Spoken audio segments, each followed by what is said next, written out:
Hi, I'm Dr. Mangesh Kamath. I'm a senior consultant, medical oncologist, hemato-oncologist, and bone marrow transplant physician at Helios Cancer and Hematology Clinics, Bangalore.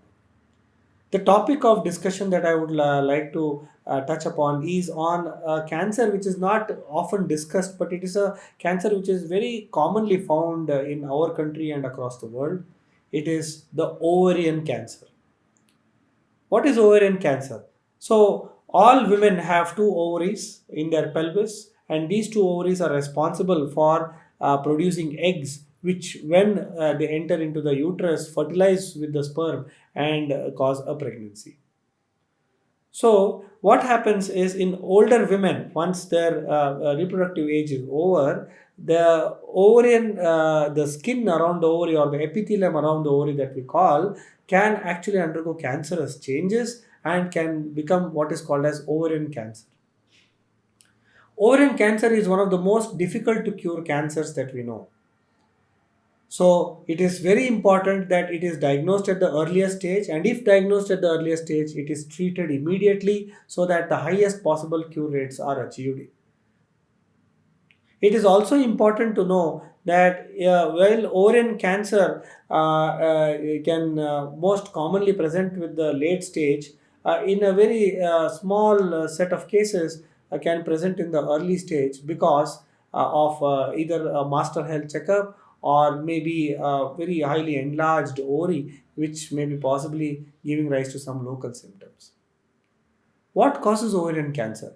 Ovarian cancer is caused by almost the same risk factors that cause breast cancer. It is much more commoner in obese ladies. It is much more commoner in those patients who are taking hormonal pills. It is also known to be very common in those who have a sedentary lifestyle and consume fatty food in large amounts. And there are also a small subset of patients with ovarian cancer who are getting it due to genetic reasons.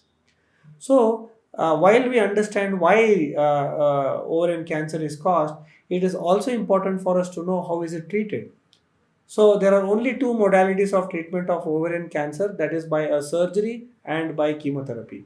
Radiation is not often used in ovarian cancer. So, when you see a patient with ovarian cancer, and if immediately the surgical oncologist feels that the entire tumor and the spread inside the abdominal cavity can be reduced, then immediately a surgery is done.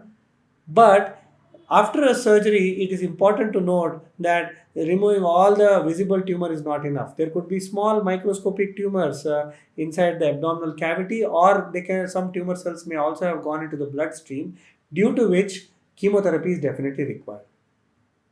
If you omit any one of these, that is, if you do surgery and don't take chemotherapy, or you take only chemotherapy and don't do surgery, cure is almost improbable.